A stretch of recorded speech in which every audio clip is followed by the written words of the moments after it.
little bit of. I'm already singing. Mainland 98.3 FM. Don't touch the dial. 98.3 FM. Don't touch the dial. Things seem anxious and uncertain. I understand the hardship you face. I wish there were other ways, but there is not. If there were, in our quest to bring to the table issue-based conversation around nationhood and development, we have made 4 to 5:30 p.m. Monday to Friday the perfect time to welcome you into the Situation Room as we continue to build the narrative about public service and accountability. Mr. President, this Senate needs to know. Mr. President, this Senate needs to lend its voice to the plight of these people. Mr. President, there is nowhere I can say it except here. This is why I'm elected. If I cannot say these things on this floor, sir, I better resign and leave. As elections give the citizens the chance to make their political decisions, constant demand for quality leadership from those they voted into office. Look at us now, there is nothing, we are starving. Tinubu should please do something. It's also important to having a Nigeria of everyone's dream. Join ʟᴏᴜᴛᴜ as it takes to task seasoned analysts, opinion makers, business professionals, and politicians on issues around politics, policies, governance, and leadership every Monday to Friday from 4 to 5:30 p.m. on your super dial. Mainland 98.3 FM will welcome you roommates as we discuss the situations.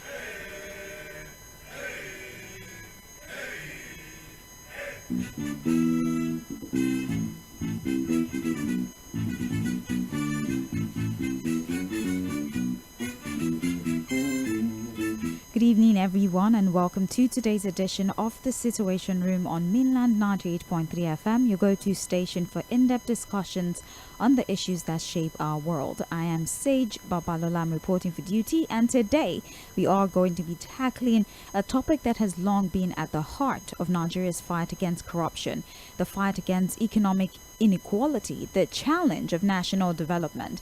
And we're talking about the repatriation of looted funds and all its complexities. Today on the Situation Room, we decided to bring to the fore a topic that has been quite popular over the course of the week, especially because of the recent repatriation of loot and asset linked to the former petroleum minister, Daizani, or one of the former petroleum ministers that we've had in the country, Daizani, and something about $58 million thereabout.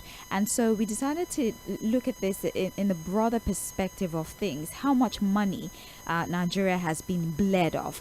It is a situation, and that's why we're talking about it today in the Situation Room.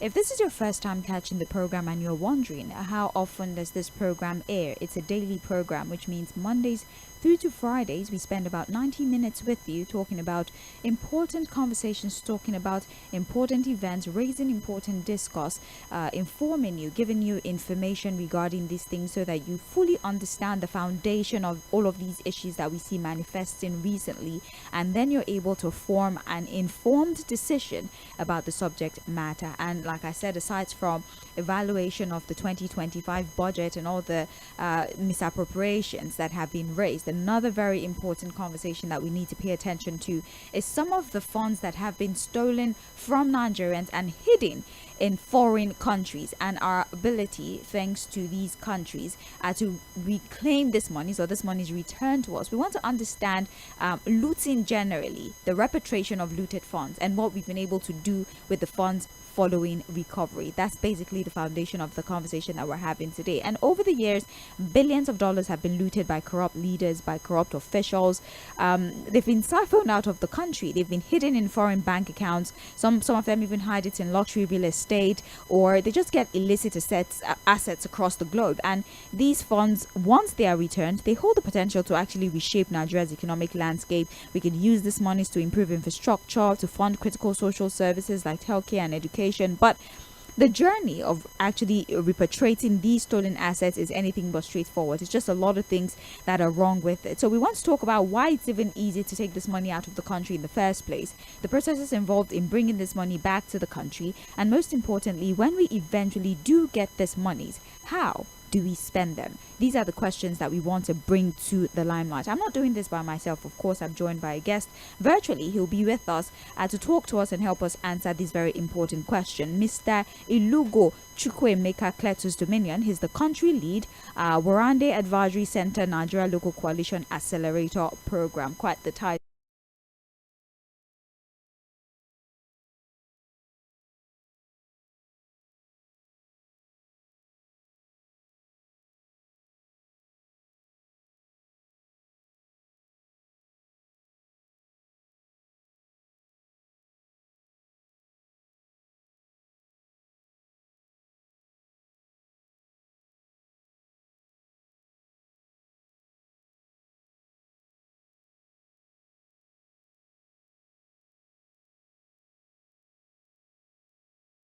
Of looted funds. We're going to try to reconnect, like I said before. Hopefully we don't suffer some sort of technical glitch and we're able to have a seamless conversation, because this is very, very important. Well, like I said before, we're going to be talking about some of the complexities that surround the repatriation process, from the legal and diplomatic hurdles, even to the political and economic challenges that Nigeria faces in securing and maximizing this returned funds. Hello, are you able to hear us, sir? Good evening. Can you hear me? Good evening. Yes, I can hear you now. I'm well. Thank you so very much. We apologize for that glitch. Thank you for joining us again. So I'm sure that you heard our introduction, sir. It's a pleasure to have you on radio. Yes, and I would like for us to maximize the time that we have for this conversation. The repatriation of looted funds. But before we even start talking about the repatriation or the return of these looted funds, I want us to kick off the conversation by talking about how easy it has been over the years to steal from Nigeria and actually hide this money in foreign countries, moving this money from Nigeria to foreign countries, millions of dollars over the course of many, many years, some even as far back as decades. I'm talking 30 years, over 30 years, if we're referring to a loot like the Abacha loot. We've had Daizani mentioned multiple times. She's currently under investigation. Even James Ibori, former Delta State governor, important personnel who have been accused of money laundering, who have been able to successfully take money from us, and they've been able to hide it in foreign countries. Why do we have a system that allows it to be so easy to steal from Nigeria and hide it in other countries? Yeah, thank you very much, Sadie, for the privilege to be on air today with you. Interestingly, this is a very key discussion that we need to adequately look at.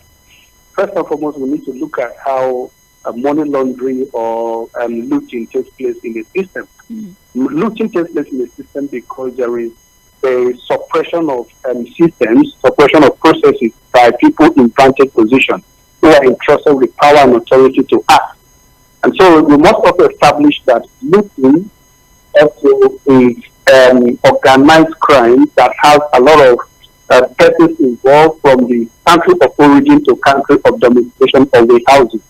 These are two things that we need to establish. And again, one thing we need to establish is that in the process of looting, there is what we call translocation of looted funds. Looted funds are taken from country of origin and then go through different countries or translocated to other countries in different forms to the point where it is warehoused. So there must be an origin and there must be a warehousing point. So these are things that make it easy. There is what a group of persons are involved. It is a network. It is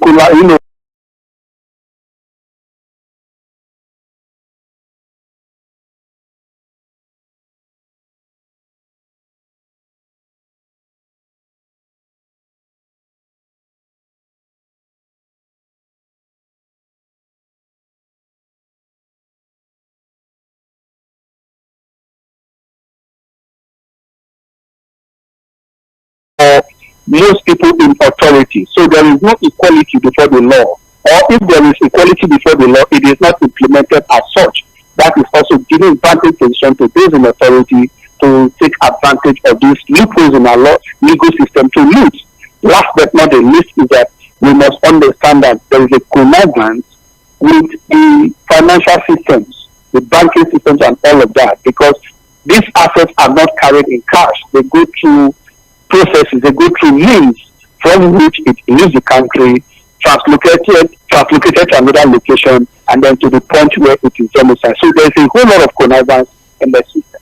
Although when one is caught, it is only the principal suspect that is being dealt with, forgetting members that are belonging to this network of criminality not being dealt with by the law. So this is why it is in our own context. Thank you. Mr. Cletus, can you talk to us give us clear examples of the many ways through which these funds can be translocated from the point of origin to whatever country is being sent to be hidden? What are the methods that these individuals actually use to move these funds? Now, can you recap? In what ways? You did mention that there are many methods. They don't move it in cash most of the time. What are the other methods through which they can actually move these funds? What channels do they move these funds through? Now, you must understand that according to finance, that cash is liquid. It has the ability to move. So some of these funds pass through banking system.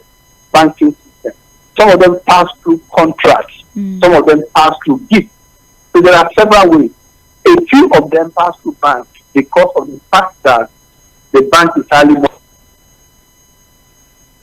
Hello? And my biggest fear is coming to manifestation. Oh boy, do I not like when we have connection issues when we're handling phone interviews, but it's okay. We just started the program. There's still time to rectify this. It's the Situation Room on mainland 98.3 FM, the sound of Lagos. We're having conversations with Mr. Iʟᴜᴜ, and we're trying to make sense of the repatriation of looted funds into Nigeria and even how these funds are so easily moved from Nigeria to the countries in which they're hidden before we start talking about using the funds after they get back to the country. Mr. Cletus, are you with me? Yeah, I'm very much with you. All right, wonderful. You were talking to us about how they move through the banks. Now, some of them pass through the banking system, but most of them pass through contracting, and some also pass through precious assets like gold and the rest of them. These are some of the forms that these funds also leave the country. Like I said, there is element of translocation where the fund leaves the country, translocated to another position, and then from there change forms to another fund away and what it is housed in the place where it is domiciled.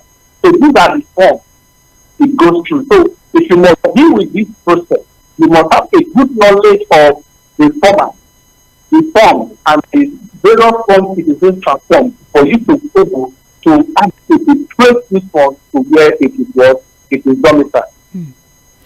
Let's have a conversation about the most recent one, which sort of informed the conversation we're having now. Dezani once again in the news. I mean, she's been in the news a couple times. A lot of assets that has been linked to her for many years now. The most recent being some $52.88 million that was recovered assets linked to the former Minister of Petroleum Resources, Dezani Alison Madueke, and the Attorney General of the Federation and the Minister of Justice, Latifa Agbemi, on Tuesday. They did confirm that at least $110 million asset was recovered from different countries. And they were speaking whilst they were talking about the budget. Now, the conversation is that this particular fund that has been recovered and that is linked to the former petroleum minister would be used for rural electrification. They are tying it to a particular project. But there are many times, for example, the Abacha loot, there are many projects that have been promised that these looted funds will be used to execute.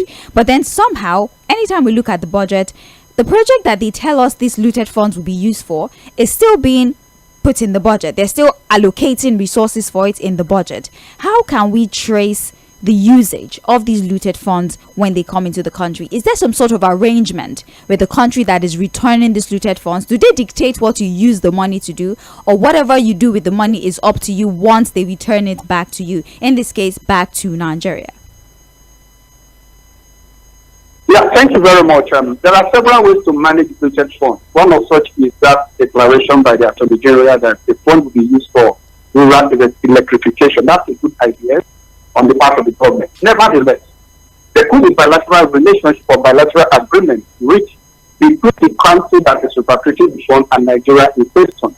Here, if the country does not trust our transparency and does not trust our implementation strategy, the country can as well define key areas where the fund will be directly invested in or implemented in. And of course, this is also undermining our sovereignty and our national integrity if the country or departure is defining where the fund is to be, invested for us. And nonetheless, what is key is that Nigeria, that you and I belong, need to establish our key performance indicator as far as this mutual fund investment is concerned, and then bringing men and women with requisite expertise to manage this investment in such a way that the milestones are defined, the timeliness for which the monitoring and evaluation will be implemented are defined, and then the expected outcome. So in the Northwest, it is to be taken as a project, and at the end of the project, a business case is developed for adequate monitoring and implementation. These are the ownership of this project, such that the benefit that is enshrined in the project goal will be what adequately followed and monitored.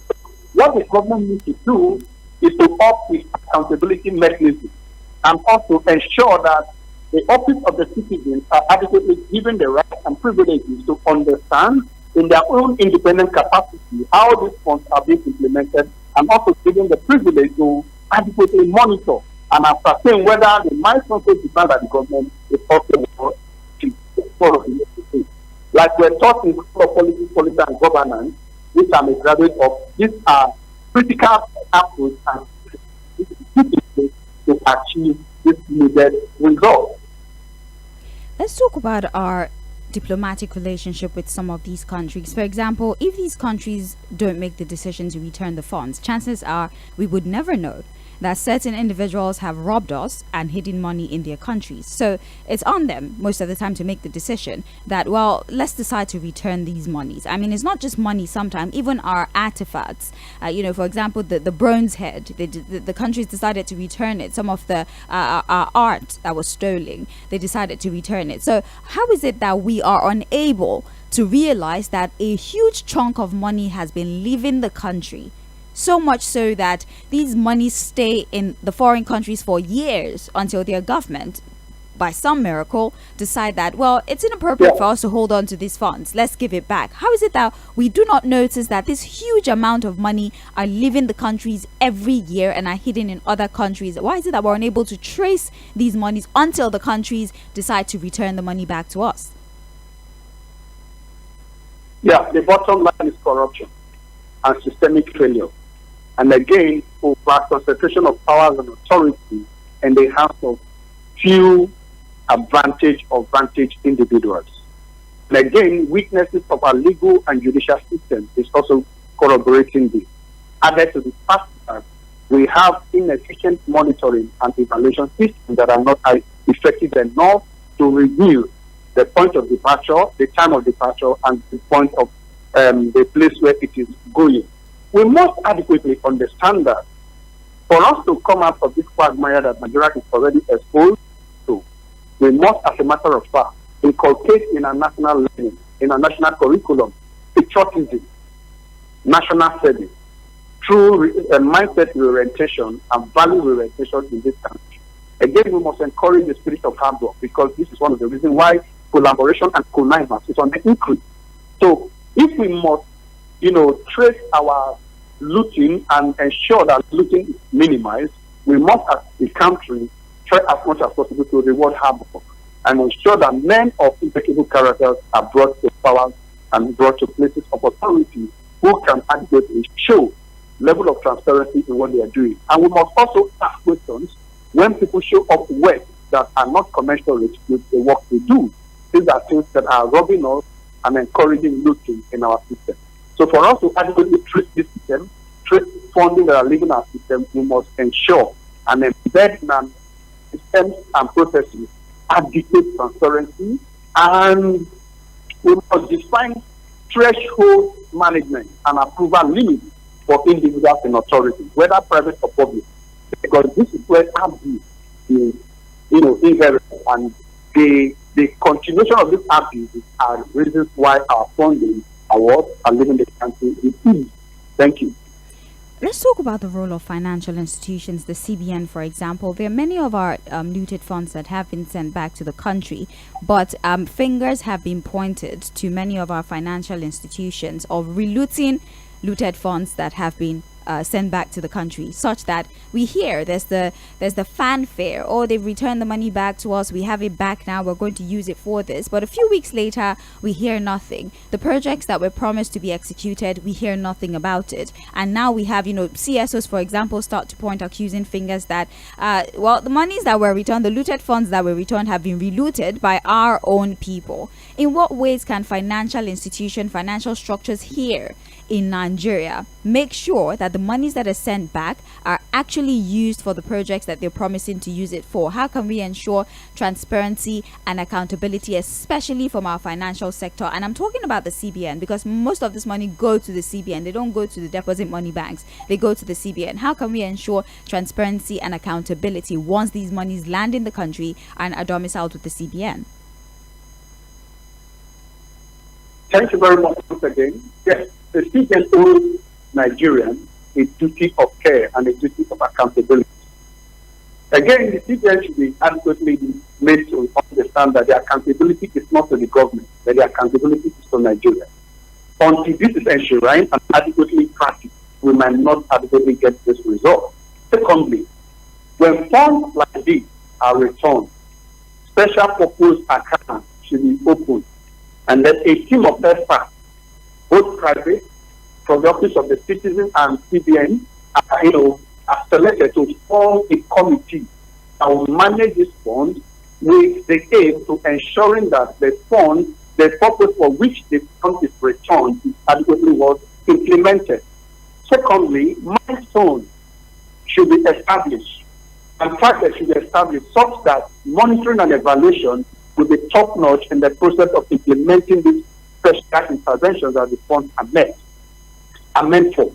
And number 4, it is expedient that the public be made to know by way of public communication and stakeholder engagement that is top-notch and timely in such a way that stakeholders and the public are adequately carried along with what the fund is being implemented with. Last but not the least, the project site and project location should be made known to people for easy, duties and easy assessment of what the fund is being used. This will enhance openness, transparency, and adequate governance of these particular funds that are being spent back. And again, to cap it off, the judicial system or the legal system and our investigation mechanism to be enhanced and, adequately equipped in such a way that anyone found relooting or found in the process of attempting to loot will be made to face the wrath of the law, irrespective of your creed, your religion, tribe, and political affiliation. If that is adequately implemented, it is served as a deterrent to those that have the interest to carry out this nefarious national criminality or crime against the nation. Again, that will also become a benchmark to measuring and to implement in other funds that will send into the country going forward. This is one of the ways, in my own view, that will help to manage this repatriated funds into the country. Thank you. If you're just joining the program, you're hearing the voice of Mr. WG £Ķletos He's the country lead, Warande Advisory Center, Nigeria Local Coalition Accelerator Program. Together, we're having a conversation around repatriation of looted funds and all the complexities. I'm talking the process in which these monies come into the country, some of the terms and conditions attached to these monies when they are returned, the projects that these monies are earmarked for, and also accountability when these monies actually get to Nigeria. How are we certain that they would be used for what they've promised the Nigerian people that they will use it for? How can we trace how these monies are used, and also the pores or the leakages within our system that continues to allow for individuals to rob the country and hide these monies, hide these assets in foreign countries as well. We're streaming the program live. We're on Facebook, we're on YouTube. If you'd like to join us via our social media platforms, do well to join us. The live chat option is very much open, so you can interact with us even as the program progresses. addresses. You're listening to our guest. Some of the things that have been said, if you have comments on his answers or you need clarification on certain things, the beauty of joining us on our live stream is that you can actually type that using the live chat option. And when it's time to take feedback, I'll be more than happy to read those questions and read those contributions at the end of the program. It is the Situation Room on Mainland 98.3 FM. I'm Sage Babalola, and we're still talking about repatriation of looted funds and all the many complexities around these funds. So we're talking about the repatriation of the funds, but somehow we're not talking about the extradition of these individuals that are accused of stealing the funds.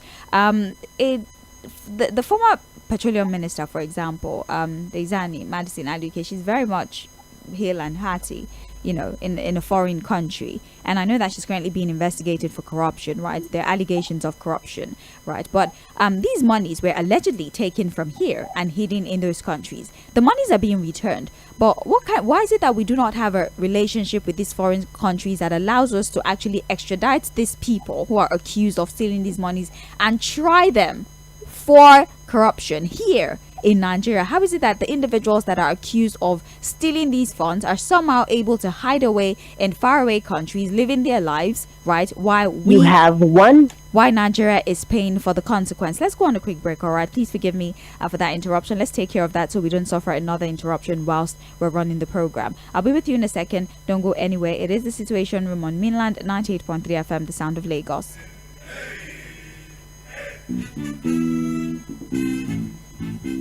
Things seem anxious and uncertain. I understand the hardship you face. I wish there were other ways, but there is not. If there were, in our quest to bring to the table issue-based conversation around nationhood and development, we have made 4 to 5:30 p.m. Monday to Friday the perfect time to welcome you into the Situation Room as we continue to build the narrative about public service and accountability. Mr. President, this Senate needs to know. Mr. President, this Senate needs to lend its voice to the plight of these people. Mr. President, there is nowhere I can say it except here. This is why I'm elected. If I cannot say these things on this floor, sir, I better resign and leave. As elections give the citizens the chance to make their political decisions, constant demand for quality leadership from those they voted into office. Look at us now, there is nothing, we are starving. Tinubu should please do something. It's also important to having a Nigeria of everyone's dream.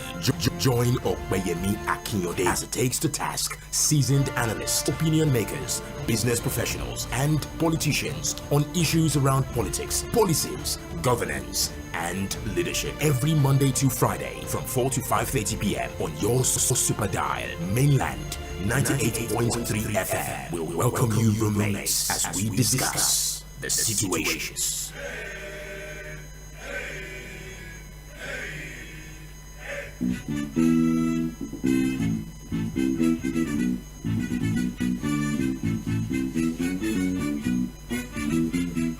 We deeply apologize for that interruption. I needed to be sure that everything was good before we came back on so we don't suffer any interruption of that kind. It's still the Situation Room. We're talking repatriation of looted funds and how to maximize these funds. Before that interruption, right, I was asking a question about how, to an extent, we've been able to successfully get some of the monies that have been stolen from Nigeria back. I know it's a lot more because for almost 30 years we've been getting the Abacha loot in tranches. So it's a lot more. Obviously, if we investigate this, much more money that we could get back. But as much as we're trying to get back these monies, how is it that the individuals who are accused of stealing these monies in the first place have been able to hide away in these same foreign countries and we've not been able to extradite them to Nigeria so they could answer for the crimes that they have been accused of committing? Mr. Kletos, are you able to, do you understand the question that I'm trying to pose? Yes, I do. Yeah, so now, let me say this. Yes. Let's just look at it this way.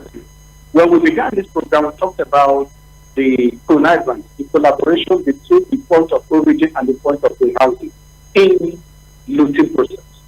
Now we must understand we can establish vividly that looting from the point of origin, in most cases, developing countries, undeveloped countries are the point. There are individuals that are actually funding these countries with looted funds and promoting their economic activity. That's one side of it. Secondly, some of these countries also feel that the funds where the funds are being looted do not have strong legal systems that can actually prosecute them and bring them to book. That's another side of the story that time will not permit us to adequately deal with. Thirdly, the people also believe that until they are adequately convicted, they are alleged at this point. So until they are fully convicted, they will not be released. So we try in something of what of origin. Importantly, we must go from this program or in this program. It is important to understand that these individuals who are in this country that are living their good life in the countries where the funds are without, feel that when they are brought to the countries where they looted, their rights and privileges in the countries and are returned, they may either get justice or not get justice. And even if they are sent to prison, they also feel in their own thinking that the country where they looted, the kind of judicial system, the kind of services and correctional facilities that they're supposed to may not be as good compared to the ones they are living. So there's a whole lot of collaboration, there's no lot of connivance, there's no lot of mix up in this. But it is important for us to establish as Nigerians that we must, as a matter of fact, strengthen our judicial system in such a way that it is able to deal with every form of criminality, irrespective of who is involved, whether high or low, in such a way that there is the principle of esprit de corps, nobody is supposed to know, such that whoever that is involved in any form of criminal act against the nation is going to find trained law and get it in accordance with our law in the country. So this is why we see that those people are not being extradited, because if they are extradited to Nigeria, not adequately within prosecution process that they deserve. So that's why some of them keep fighting themselves in those countries. And Nigeria needs to do this very well. And again, we must improve our technological approach to our work. We must try as much as possible to strengthen our investigation systems, such as the ICCC and USCC, to do their work independently and adequately enough to track looting, bring those who are involved to book, and form alliances, either through consortium or through bilateral relationships with countries that these funds are being without, so that the individuals can be extradited as quickly as possible to ensure that justice is being administered to Nigeria and to our people. Thank you. What would you consider to be the biggest challenges of repatriation? Because sometimes these processes are rather long. There's a lot of bureaucratic factors to consider. There's a lot of paper pushing, and sometimes it stretches out the process so much so that it's even difficult for you to monitor this process. In what ways, right, can we abate the challenges, or what are even these challenges that Nigeria oftentimes faces in trying to get back some of the monies that have been stolen from Nigeria? How can we minimize these processes and make sure that the process is rather fast and we're able to get them as quickly as possible and not stretch out the process for years in some cases? Permit me to say this from the development work that I do. One of the greatest challenges that we have today is accountability and transparency. The organizations, the countries that are trying to repatriate this funds still do not believe adequately that Nigeria has the requisite accountability mechanism to manage this looted funds. So until Nigeria puts herself very much accountable before international organizations, international bilateral relations and all of that, they will still be subjected to several whims and caprices within this repatriation process. Number two, we must, as a matter of fact, ensure that our implementation strategy of these looted funds are adequately accepted. They are of internationally accepted standards. What do I mean by this? We must make sure that the areas within which we are going to invest this looted fund, which is at the best is an inflow as it is today, because it's at full cost now if it's repatriated. We must show that where it to be implemented are good enough that can provide public goods and collective goods to the citizens of the country. If this is established, it will aid speedy repatriation process. Then again, we must, as a matter of fact, tighten all the loopholes in our legal, financial, and all technological processes that need to be done to ensure that funds are not released with ease when they come in.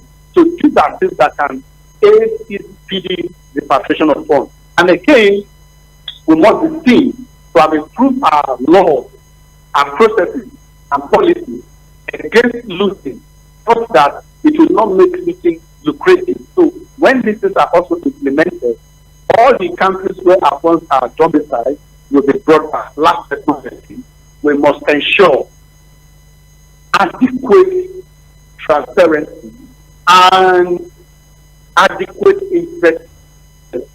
People of stress looking from the point of the battle, not when it has already been warehoused to the point of what there is a domiciliation. We must have our systems in place, adequately empowered and improved upon to identify it at the point of departure. If these things are enhanced, the ease of repatriation will be effective. Thank you. Thank you very much, sir. Don't you find it rather suspect that our debt profile continues to rise? I mean, if we have this much money being sent back to us, like I said, in tranches, there's no organization or no country would send the entire money, the chunk of the money to you straight away. It will be in tranches, and each tranche would be attached to a specific project that you're expected to execute with that money. But don't you find it rather, well, suspect is the only word I could think of right now, that our debt profile continues to increase? We continue to borrow money, and monies are being returned to us, looted funds that are sent back to us, and we still continue to borrow money. Why do we need to borrow so much money if these amount of monies are being returned to us, albeit in tranches? Don't you see that there's some sort of disconnect with that arrangement? Why is that so? Yeah, thank you very much once again. First, let me establish, as economists put it, borrowing is not bad. Borrowing is only bad when it is meant for consumption. Borrowing for economic production is not bad, because it reduces the economic activity in any given nation. So if the intention of the government is to borrow to fund critical development or development of critical infrastructure in a country like Nigeria, then the borrowing is not said to be bad. But it is bad when the borrowing is looted for personal gain. When the borrowing, a funding that is meant for public goods, is looted for private use, that's when borrowing is bad as funds. Funds are released based on milestones and based on accomplishment of certain strategic parts of the project goal. So it is important that these funds that have been repatriated are tied to projects, and they are released in tranches to see that those funds are adequately utilized and implemented in key infrastructural development of economic regime and growth, such that it is able to promote adequate growth and development of the economy through employment generation for individuals to earn income and then for government to earn revenues. That's one side of it. Or for funding key infrastructural development in the state in such a way that this infrastructure are also promoting growth and development for the country.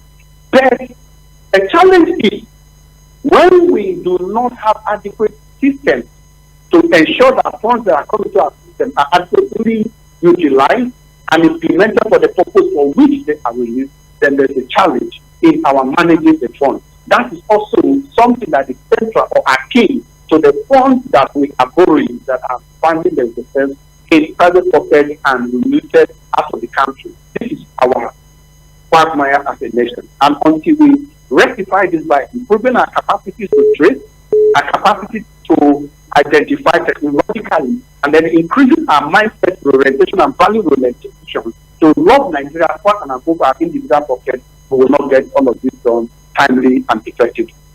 Well, how can we use public-private partnership to maximize the benefit of repatriated funds? Because a lot of these funds are used for projects that are usually overseen by the government. And unfortunately, it pains me to admit that most of the government projects that have been initiated since time past, we don't usually see a lot of successes recorded. It's just a lot of controversy. Do you think that maybe if we consider public-private partnership, where when we get this repatriated funds, we engage the private sector? All right, what can we do? Let's use this for job creation. You can handle this. For example, the whole idea behind concession, for example, we have resources or infrastructure that are dilapidated, and then we invite the private sector. They have it for a number of years. They fix the problem. They operate it, get their money back, and after some years they give it back to us. Can we apply this technique to repatriated funds such that when we get the money back, we engage the private sector, they create jobs, for example, in the rural areas. They take care of those in lower class, and then they can find a way to, of course, make their money back, and everybody is happy for it. In what ways can we engage the private sector? That's very key. The first thing we must understand is that even in public-private partnership arrangements, we must first of all do adequate key stakeholder mapping and analysis. Okay. So that we get the right private sector organization or stakeholders to be on board. Because it is not just enough to bring in private sector. What is enough is to bring in the private sector with requisite capacity, with requisite value, with requisite expertise to ensure that these funds are adequately implemented rightly. That's key. Secondly, we must, as a matter of fact, at the point of getting information or that these funds have to be repatriated, identify key areas of investment that the funds will be made. And so, in doing so, we develop the investment into projects. Why projects? Projects have time of commencement and time of ending, closure. At the end of the closure, we develop a business case. The business case is what continues to adequately promote the benefits that the project has championed. That is what we call project outcome. And then we continue it over to a point where it begins to give us project impact. The result that we get at the end, a long-term result that we get at the end of the project over time. So it is at the point of key stakeholder analysis and mapping that we identify the private sector that has the requisite capacity to stay through the project and to the business case and to the point where it is giving us benefit and impact. That is what is missing in most of the projects that our funds have been applied. And because this is missing, that is why we have several abandoned projects. And when the individuals involved see that the projects are to be abandoned, looting begins to reoccur and funds begin to do what leak out of the system again. So we must, as a matter of fact, like you rightly pointed out, bring in public-private arrangements. But it's important we note that the private sector, the private stakeholders with the right expertise, right value system, right orientation should be brought on board, not just any private sector. That is what is important. We're still streaming live on Facebook and on YouTube at Mainland 98.3 FM. This is the Situation Room, and we're talking about the repatriation of looted funds and all its complexities. We started by talking about the ease with which these monies are stolen and taken to other countries. Of course, the distrust that these foreign countries have in Nigeria, such that they even have to play an oversight function to be sure that the countries where these funds are returned to are being used judiciously. We've also somehow highlighted how there's a lot of lack of accountability when it comes to these funds, and how we've not been able to really maximize the use of these monies once they are returned. Mr. Iʟᴜᴜᴛᴜ M소ɪᴟ is our guest for this afternoon, and we've been able to discuss quite a considerable amount of funds returned to the country. Sir, let's have a conversation about, should I call it a sovereign wealth fund? And I would explain. You know how we used to have, we still do, the excess crude account, for example, where extra revenue that we get from the sale of crude, we save that money somewhere, and when we have emergencies, we go there, use that money to solve those emergencies. Can we have something like a sovereign wealth fund where all repatriated funds are put into that particular fund and we're able to use it in times of emergency? Do you consider that to be one of the ways to allow for accountability, such that it's published? Everybody knows that, well, in our sovereign wealth fund, for example, there's, $150 million in there of funds that have been returned. 100 million is taken out to fix this particular road, and everybody can go and monitor. And then we know that, okay, we have some 90 million remaining there. 100 has been taken to fix this particular road. Do you think that that technique would actually aid to ensure accountability? Very correct. Remember, in my opening remarks, I said there is need for us to open up special purpose investment funds. You remember? Yeah. That sovereign wealth is one of such. We can also get those funds and call it education reinvestment fund. We can call it agricultural, agribusiness development fund, whatever name, but it's a special purpose, specifically for something. And that looted fund becomes the source of inflows for that. And again, the fund will not just remain there for as a fixed deposit. It can be invested in income yielding assets that can continue to grow the West. And that was what I said again in my last response, that we need to get private sector organization or individuals with requisite expertise, value orientation, mindset change inside of the project, which is the business case is also enhanced. That is one of such ways to do it, like the sovereign wealth fund you mentioned. There are several things we can do with it. But what is important is that we must bring in people with the requisite mindset, requisite expertise to ensure that the funds are not diluted. That way, everybody will understand the amount that was repatriated, where it's invested, for what purpose, and the anticipated gain that the fund is adequately providing for us. Like I said earlier on, when funds are repatriated, they become inflow, they become source of income, they become free funds because it is not with any cost of capital any longer. It's profit or return on investment accruing to us right now. So it can help to revive, resuscitate, and rejig our economy if we have the right mindset, the right capacity, and the right system in place to track, safeguard, and monitor whatsoever the investment is, the fund is used to, for investment purpose or whatever. So that is very key. And we need to toe that line. We need to go through that route to ensure that it becomes useful to everyone and every Nigeria as far as this side of the fund is concerned. That I totally support that idea from my own view. What agencies can we hold responsible when we start to suspect misappropriation of these funds? I know that we say, well, it's mostly the center that takes care of this. I'm talking federal government or the appendages of the federal government. But what specific agencies do you think should be in charge of these monies? Obviously, it will be within the CBN, but when we start to notice that things are going wrong, the figures are not matching anymore, are there specific agencies that we actually ask questions to, or should the government create structures that would be put in place to ensure proper oversight of how these funds are being used? Thank you very much. The central bank is the bank of the government. No international transfer takes place without the central bank being aware. This must be established.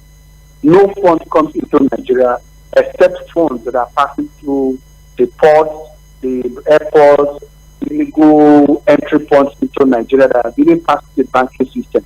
But any fund that passes through the banking system in and out of Nigeria is under the watchdog of the central bank. So the central bank needs to, through her investigation unit, need to strengthen her oversight function on the funds that come in and goes out. Again, it is important that the other monitoring of agencies, such as the ICCC and the EFCC, is strengthened or be made to be fully independent, as it were, to be accountable to Nigerians and not just to government, but accountable to Nigerians. Because the government come and go, but these agencies remain forever, depending on as long as the law of the land or the constitution allows them to be. So all of these agencies need to increase their oversight function and investigation abilities to ensure that the national assets, national treasury are safeguarded for the benefit of Nigerians and Nigeria as a whole. That's how it should be.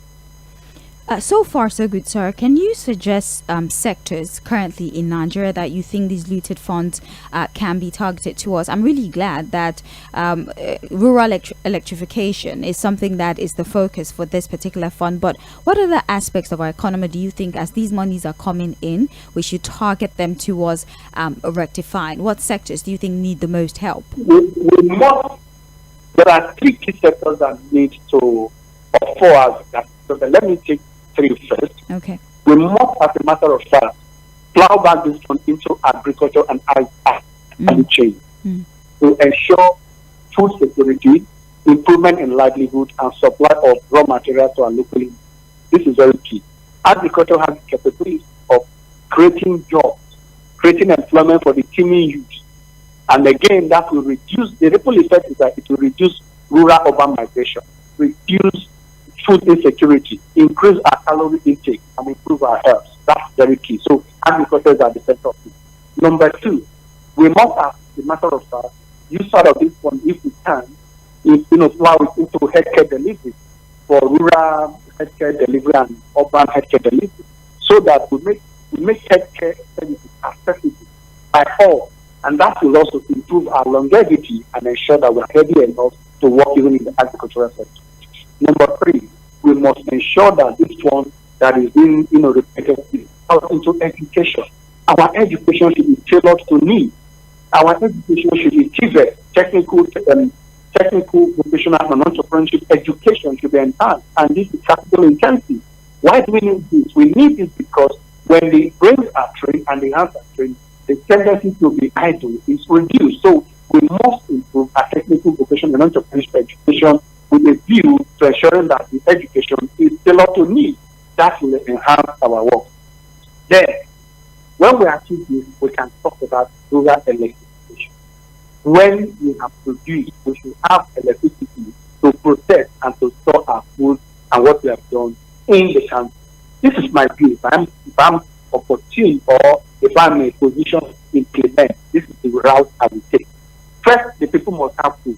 The people must be engaged so that the tendency to be involved in scams will be reduced. The tendency to be recruited into wrong association will also be reduced, and then we'll produce for export, for local consumption and export, and also for our industry. That way, our economy is growing fast, and as well have something to eat. This is very key. A people that is hungry cannot enjoy electricity. It's basic. Thank you. Well, before we get to the final part of this conversation, I think that we should have started by talking about corruption as a subject matter, because corruption is at the center of everything that you have said. In the money leaving the country is corruption. In fact, it's connivance, like you said. The money coming into the country and not being used for what it was promised to be used for, obviously there's a hint of corruption in there. The fact that some of these foreign countries as well are very skeptical about even giving us the bulk of the money, that they're giving it to us in tranches, money that actually originally belongs to us, but because they don't trust in our ability to handle large chunks of money, they give it to us in tranches, is also because there's the notion of corruption in there. So how can we deal with this hydra-headed monster that is corruption, that continues to eat deep into practically every sector of our economy, with emphasis on the way we've been able to use the funds that have been returned to us? The truth is, we must, as a matter of fact, carry out national value reorientation. We must also increase our training on patriotism, and then we must ensure that our judicial system is able to deal with corruption by ensuring that the laws work, and whoever that is found wanting should be dealt with according to the law. Again, Nigeria as a country should, as a matter of fact, reduce or remove this concept of plea bargain. Plea bargain is a fertile ground or fertilizer for corruption. What is plea bargain? Plea bargain is actually saying, I have stolen 10 naira from Nigeria, and you are asking me with my conscience to return. How much can I return back to you? That in itself is an antidote for corruption. That is in itself is a fertilizer, a fertile ground for more corrupt practices to be upheld and implemented in the country. Corruption should be seen as a national crime and should be dealt with as such. Not asking me, Cletus, to return a few. Asking for my conscience to return a few. The question is, do I have conscience when I stole the 10 naira that was meant for the Nigerian, meant for Nigerians and Nigeria? Why should I be asked to return? How much do I think I can return? That is where the problem is. So we must, as a matter of fact, deal with this plea bargain concept, because it is not good for our national security, safety, and collective good. And again, our police, our investigative agencies should be seen and encouraged to be accountable to Nigeria and not government in place. Because government come and go, but Nigeria remains forever. This is my view. Thank you.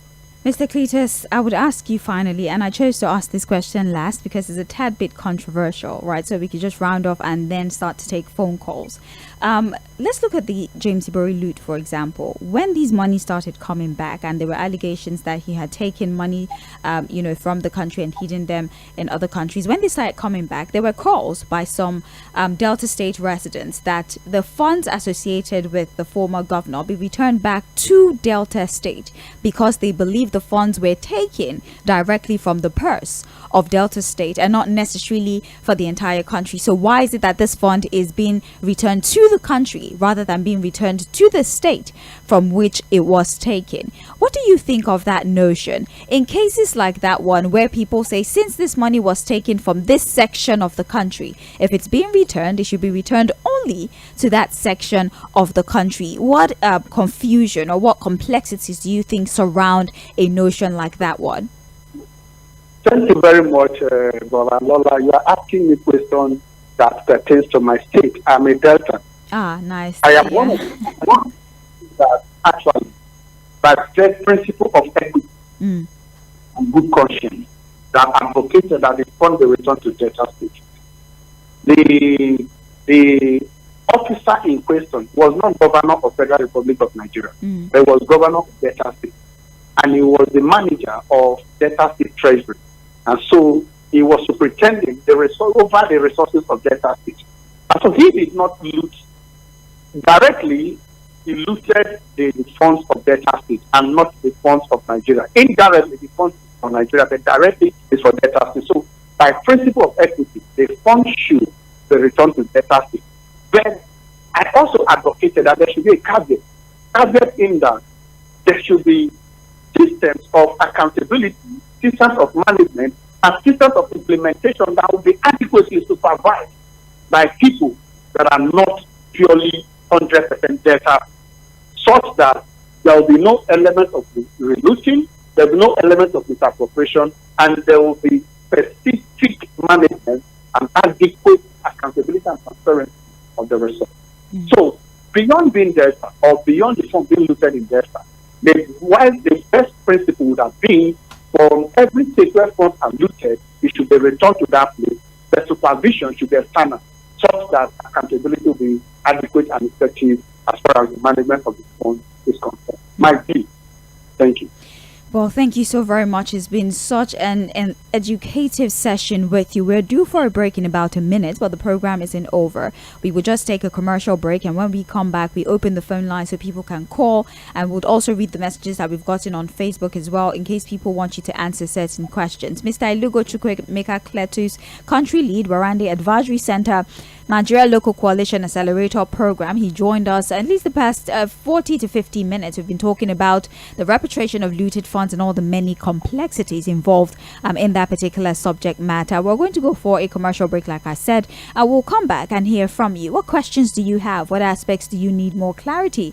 What do you think about the concept of equity? Like our guests have said, if we realize that monies were stolen from a particular state, when these monies are gotten back, should they be sent back to the state from which they were stolen rather than given to the nation for the sake of equity? What are your thoughts regarding that subject matter? We'll take all your questions and all your answers when we come back from this break. My name is Sage Babalola. It's the Situation Room. We'll be back in a bit.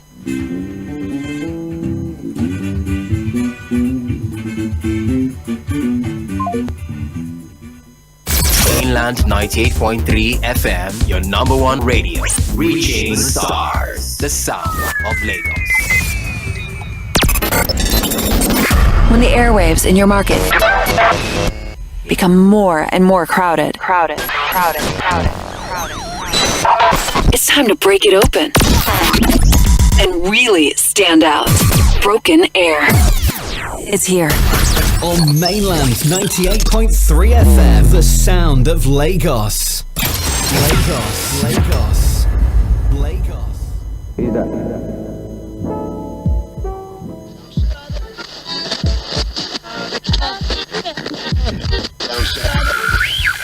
You're listening to Mainland 98.3 FM. The sound of Lagos.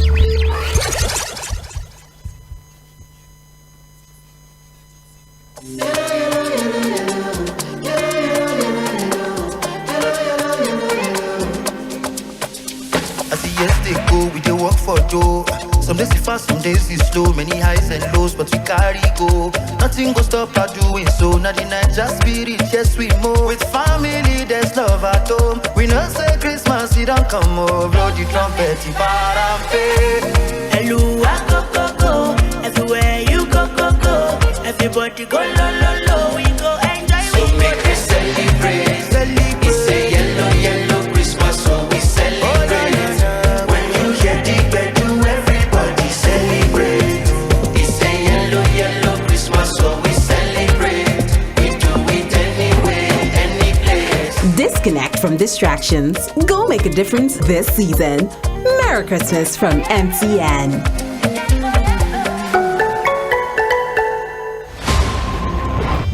Chai, my head oh. Oga landlord, why you dey shake like ceiling fan? Eh? My village people don't come again oh.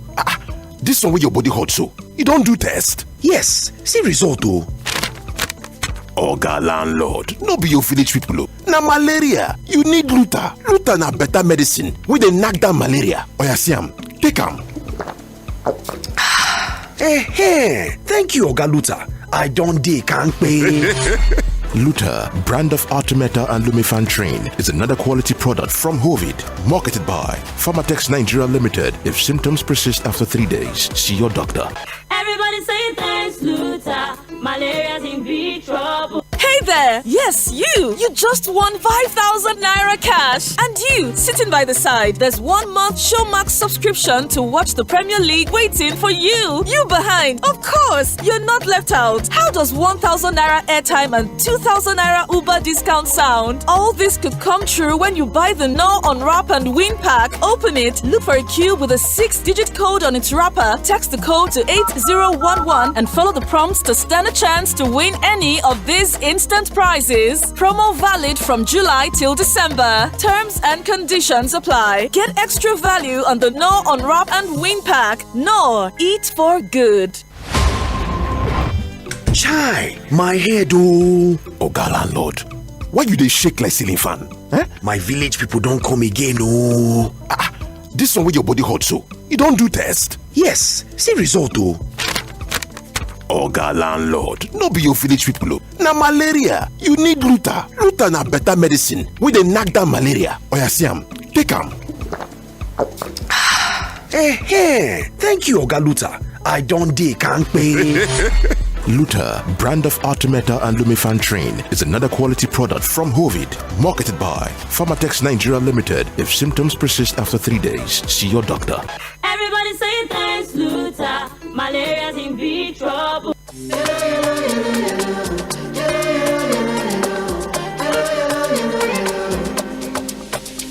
As the years they go, we dey work for dough.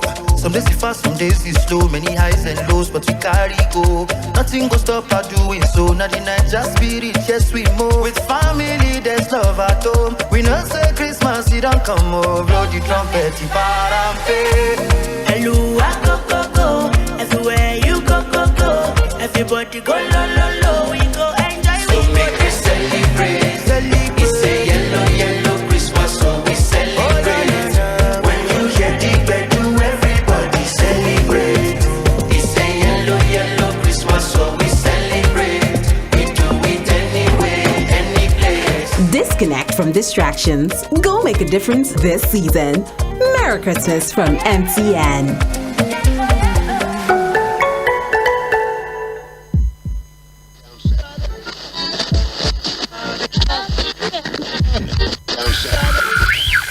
You're listening to Mainland 98.3 FM. The sound of Lagos. Things seem anxious and uncertain. I understand the hardship you face. I wish there were other ways, but there is not. If there were, in our quest to bring to the table issue-based conversation around nationhood and development, we have made 4 to 5:30 p.m. Monday to Friday the perfect time to welcome you into the Situation Room as we continue to build the narrative about public service and accountability. Mr. President, this Senate needs to know. Mr. President, this Senate needs to lend its voice to the plight of these people. Mr. President, there is nowhere I can say it except here. This is why I'm elected. If I cannot say these things on this floor, sir, I better resign and leave. As elections give the citizens the chance to make their political decisions, constant demand for quality leadership from those they voted into office. Look at us now, there is nothing, we are starving. Tinubu should please do something. It's also important to having a Nigeria of everyone's dream. Join ʟᴏᴜᴛᴜ as it takes to task seasoned analysts, opinion makers, business professionals, and politicians on issues around politics, policies, governance, and leadership every Monday to Friday from 4 to 5:30 p.m. on your super dial, Mainland 98.3 FM will welcome you roommates as we discuss the situations.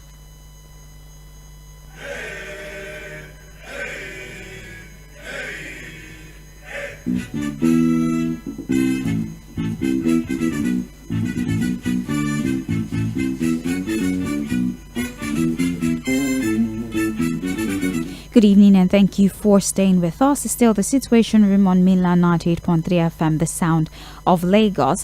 For some time now, we were talking about the repatriation of looted funds and all its complexities. We had quite the conversation. We had the privilege of talking to Mr. Ilugo He is the country lead, Warande Advisory Center, Nigeria's local coalition accelerator program.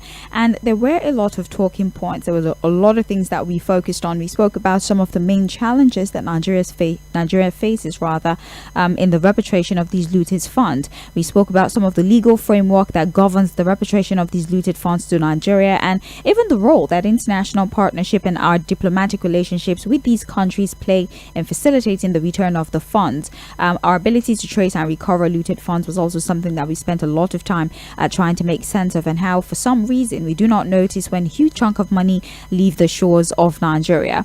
Some of the significant obstacles and even the pushback from foreign government and the lack of trust in our ability to actually handle these funds is also something that slows us down in our ability to maximize the funds that have been stolen from Nigeria, and the need to strengthen our judicial system so that not only are we able to get these monies back, but we're also able to punish those who stole the money in the first place, or for the sake of conversation, those who have been accused of stealing these monies as well. There's been a lot of pitfalls attributed to repatriated funds, the notion and the finger pointing that a lot of these funds once returned are even relooted by the Nigerian people, and so accountability has become a very important thing to consider with these looted funds and when they are sent back to the country. And my final question before we did go on that break was, I did engage Mr. Cletus. I asked the question and I used the former Delta State Governor James Ibori as the talking point for that question, right?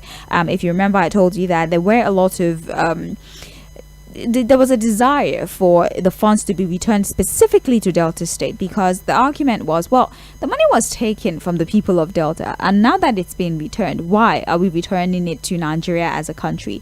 Why don't you just return the money back to the state where it was allegedly stolen from, for the sake of equity and justice? Monies that are taken from Nigeria should be given to Nigeria, but monies that are taken from specific parts of Nigeria should be given to those specific parts where they were taking. I'd like to get your perspective on all of these issues that I have raised regarding the repatriation of looted funds. I'm going to bring Mr. Cletus back online, by the way, just so that when you're calling and you have questions, he'll be there to answer your questions directly. What I also like to do is to play you something from Richard Mills. He's the United States ambassador to Nigeria, and you know, in bringing back these funds, he did have something to say. He addressed the press and he had a conversation about the expectation of these funds that have been returned back to Nigeria. Let's take a look. As we just heard, this agreement returns nearly $53 million in funds corruptly taken from Nigeria, and they will be returned now to the benefit of the Nigerian people. This agreement, I think, marks a significant milestone, as the minister said, in the ongoing collaboration between our two governments in combating corruption, upholding the rule of law, and recovering stolen funds from the Nigerian people so they can be returned to the benefit of the Nigerian people. The disbursement of this nearly $53 million has been agreed upon through negotiations between our two governments, And as we heard, $50 million will be used through the World Bank to expand the electric grid in Nigeria through an existing World Bank program to expand electrical renewable energy through electricity in rural areas of Nigeria. And just under $3 million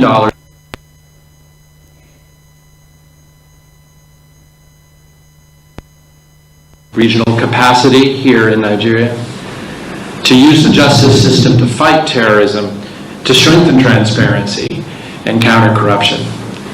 I'm also very pleased and have great confidence in the ability of the minister and his team to effectively monitor and ensure that these funds are indeed used for the benefit of the Nigerian people. We would not be signing this agreement if we did not have confidence that this is exactly how the funds, these return funds, will be used. So again, this is a good day, I think, for our two governments, and a very good day for the people of Nigeria. Thank you. There you have it. That was Richard Mills, the United States ambassador to Nigeria, at the handing over of the $52.8 million linked to former Minister of Petroleum Diezani. These monies have been allocated for rural electrification to expand our national grid as well, and also at least $3 million from this money would be used to enhance our security architecture in the country, which means that these funds have highlighted the specific purposes for these funds. So it's up to the Nigerian people to now monitor what progress do they make with rural electrification. Are we still going to suffer grid collapses? If a year from now we're still suffering grid collapses, we can then ask questions. What did you do with the $52.8 million that was returned? If we are still seeing our soldiers and our military agents complaining of a lack of resources, you can ask questions. What happened to the $3 million that you were supposed to use from this funds that was returned to take care of that problem? It's time for us to start taking contributions. When you call, tell me your name, where you're calling from, and then you can tell us what you think about this subject matter. Good evening to you. Welcome to the program. Good evening to you, my dear Sage, and good evening to your guest, Engineer Nee from Yaba. Welcome. Thank you very much. In fact, before you played that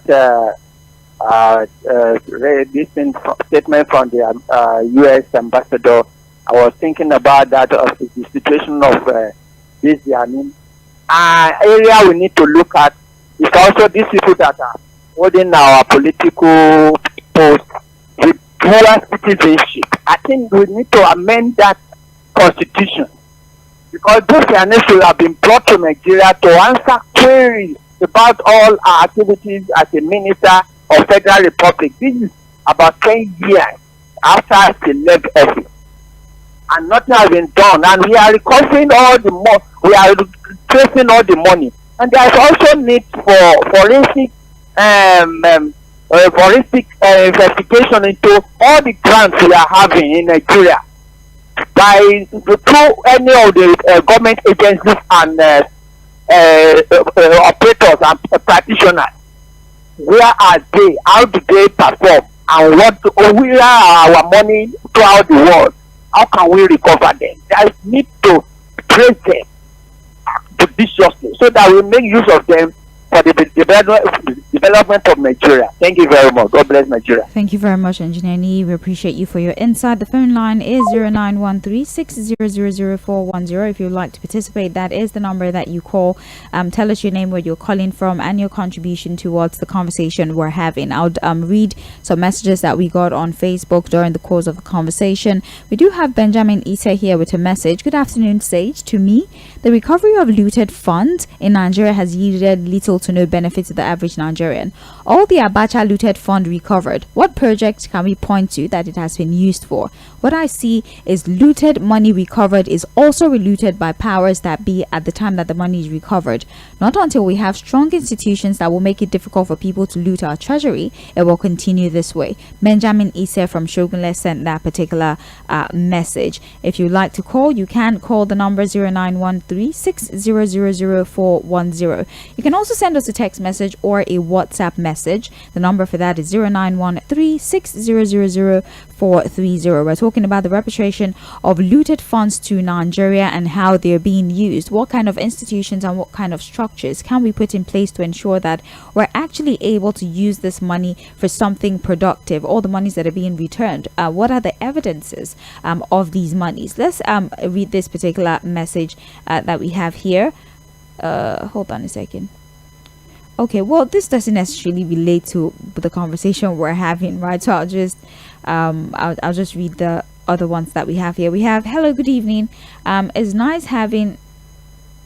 Okay, well, thank you for that particular message, but also is not necessarily related to what we're talking about today on the station. We're going to reconnect back with Mr. Ilugo to round off the conversation and get his final words before we call it a wrap. But then, in case you have questions and you'd like to talk to Mr. Ilugo regarding the repatriation of these looted funds, the trust deficit that happens to exist between the Nigerian people and those at the helm of affairs with what they're doing with these monies and what they're not doing with these monies. And also you heard from Richard Mills, the United States ambassador to Nigeria, how he has said that this money we're returning is so that you can use it for rural electrification and also to aid security, and now we can actually monitor closely if these monies are used for such purposes. Good evening to you. Welcome to the program. Hello. Hello, good evening. Yes, your connection is a little bad. Your connection is bad. Okay. I don't think some of you actually know the numbers that you're calling when you call. Hello, good evening. Hello. Yes. Hello, good evening. Welcome. My name is Sami. Welcome. Yeah. I want to ask your guest over there if, like in Delta State, who said they themselves never lost any money to anybody, and now they want to claim ownership of the money. Is it possible? I'm sorry. I want to know. I'm not sure. Ask your guest. Okay. Because there was a rumor that the state never lose any money. They have never lose any money. You're talking about Delta State? No, I'm talking of Delta State. Okay, let's give the guest. Your guest there said he's from Delta. Yeah. And at a point, Delta State never, no money was taken away from their treasury. And now there is money coming back. I think from the loot from the Ibori or somebody like that. So they're not claiming that the money is taken from their treasury. Is it possible to trade the money to them when they never lost any money in their treasury? Okay, just listen via the phone. At the end of all of this, we'll have our guest answer and give his final words. Thank you very much. We appreciate you. Let's take another call. Hello. Good evening to you, Lady Sage. Good evening. Thank you for joining us. Thank you, my dear. You see, if somebody stole money, it's not saying yes. If America can return this money to Nigeria, in fact, it's a plus to them, and I will commend the EFCC, which is all the land to get the money back. I commend the federal government. Can you hear me? Yes. Hello? I'm with you, Prince Wise. Yes. I can hear you. Yes, go ahead, thank please. You very yes. much. God bless you. You see, as it is now, that money, they say they will use it for rural electrification. Fine, good. We know the previous money be taken away from Nigeria, especially the one of Abacha. You know, all the money returned by Abacha can never construct all the roads we have in Nigeria. But then, they will say part of money will go to Lagos by the expressway. Part of the money will go to second Niger Bridge. And today we are talking almighty that the second Niger Bridge is completed. But the Lagos by the expressway, nearly completion. So it's a plot.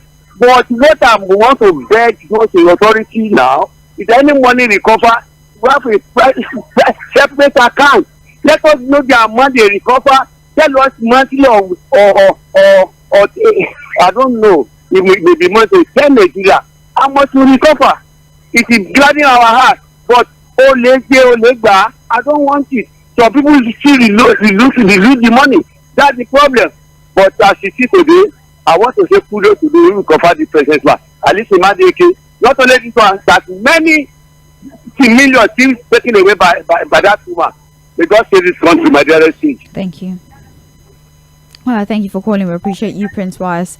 You can still call 09136000410 is the number to dial if you'd like to be a part of the conversation. We'll connect with Mr. Cletus and ask him whatever question you've asked. Not to worry, just stick around. Let me take at least 2 more phone calls before we get final words from our guest. Although we have a message here. Good evening, Sage. Who are we going to ask questions? I think this is how Buhari told Nigerians that the money that was used for building roads were the money that was repatriated. This money would also go the same way. It's as usual. My name is Friday from Away. All right. Another evidence of the trust deficit that exists between the people and the Nigerian government. Hello. Evening to you. Hello. Good evening. Evening. All right. So my point regarding you didn't tell us your name, sir. Your name. Okay, my name is Jeff. I'm calling from Lagos. All right, welcome. All right, so my point regarding this is that this money that has been returned, we need to be ensured that it is used for the purpose it's been earmarked for. So if it's for rural, let's know that, okay, at between point A, this has been done. You understand? Go ahead, sir. All right, so yes, point A and point B, the rural area, this money, this account that I have carried was used for that. Your connection isn't very good, actually. We're having a hard time hearing you. Okay, we can also see visibly that it has been done. You might need to call us back. Your connection isn't very great, but you can call back. We still have some 7 minutes to take phone calls, so you definitely can make it back.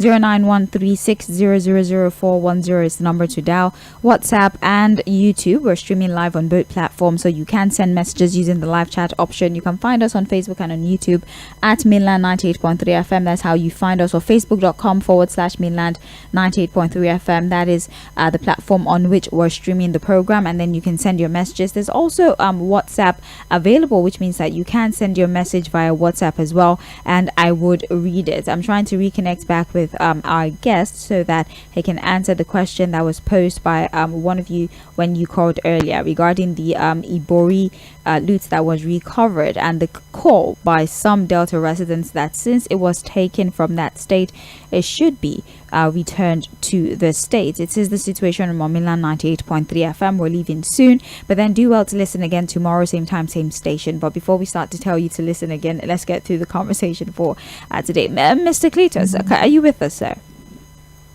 Yeah, very much available. Thank you very much once again. Before we brought you on, one of the callers had asked a question. He said that was there at any point where, the Delta State government claims that they were not missing any money? Because the guest, the speaker called and said that Delta State had denied losing any money in the first place. So why is it that they were requesting the money from the Ibori loot be sent back to them, since they had claimed that no money was missing from their treasury? Was there any point in time where they said that?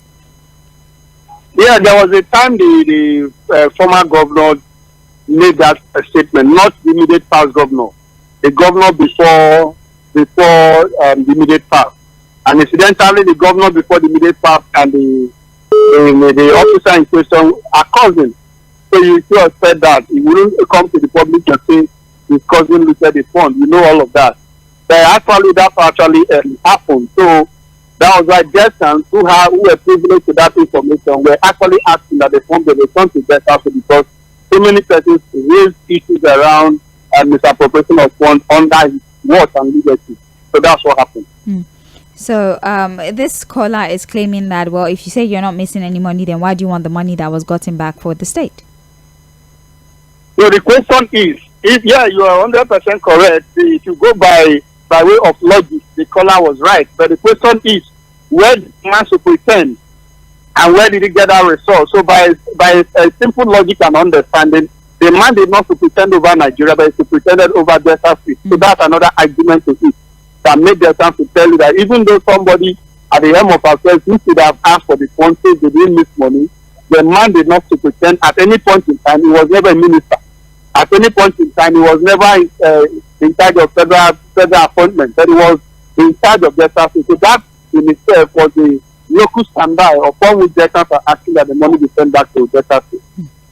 All right. Well, I guess we can just take your final words for the evening before we call it a wrap on the program. Mr. Cletus, what are your final words regarding this particular topic, and maybe just reiterate the points you had made earlier about judicious use of looted funds and also blocking leakages so that we do not see individuals emboldened and willing to take monies that are meant for national development and hide them in other foreign countries? For me, as a wrap-up, I want to say a very big thank you to Mainland FM for taking up this discourse of national importance. It's important Nigerians know what repatriation of funds is all about, how looting takes place, and then what is needed to be done to ensure that this anomaly, this normal, is not perpetrated going forward in our country. And again, it is important that Nigerians know that value orientation, patriotism, and commitment to Nigeria and Nigeria itself is very key for all Nigerians to mitigate against looting and corruption that is ravaging our country. Nonetheless, there is hope for Nigeria, irrespective of what is happening. I implore and enjoy Nigerians to be hopeful, to be committed to the ideals, and then respect the constitution, support the government in place, do what we need to do as citizens and be responsible citizens. If we are privileged to serve in public and private offices, we should try as much as possible to shun acquisition of illicit wealth. Let us, as a matter of fact, respect wealth that is embedded or associated with work, and shun wealth that do not have work as its origin. This way, corruption and looting will be reduced in our national life. Once again, thank you for the privilege to be in this wonderful discussion. Thank you very much. Mr. Alugo Cletus, it is such a privilege to have you join us as well. Thank you so very much for all of the knowledge that you've impacted. We look forward to more conversations like this one with you. You have a wonderful day. Same here. Thank you very much. Yes. Cheers. All right, then there you have it. Before I leave, I would also give us the privilege once again to listen to what has been said by Richard Mills. Like I said, all of this is just so that we can hold our leaders to account and ask questions when things are not going the way that they had promised. As we just heard, this agreement returns nearly $53 million in funds corruptly taken from Nigeria, and they will be returned now to the benefit of the Nigerian people.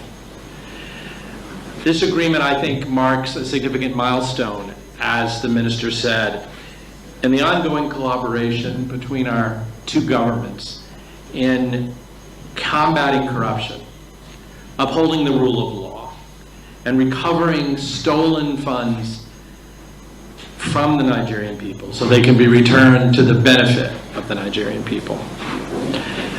The disbursement of this nearly $53 million has been agreed upon through negotiations between our two governments. And as we heard, $50 million will be used through the World Bank to expand the electric grid in Nigeria through an existing World Bank program, to expand electrical renewable energy through electricity in rural areas of Nigeria. And just under $3 million of this will go to the International Institute of Justice to expand regional capacity here in Nigeria, to use the justice system to fight terrorism, to strengthen transparency and counter corruption. I'm also very pleased and have great confidence in the ability of the minister and his team to effectively monitor and ensure that these funds are indeed used for the benefit of the Nigerian people. Well, there you have it. This is where we call it a wrap for Situation Room for today. Thank you for your continued patronage of the station. Join us again tomorrow, same time, same station, Mainland 98.3 FM, 4 p.m. to 5:30 p.m. I'm Sage Babalola. The news at 5:30 is up next.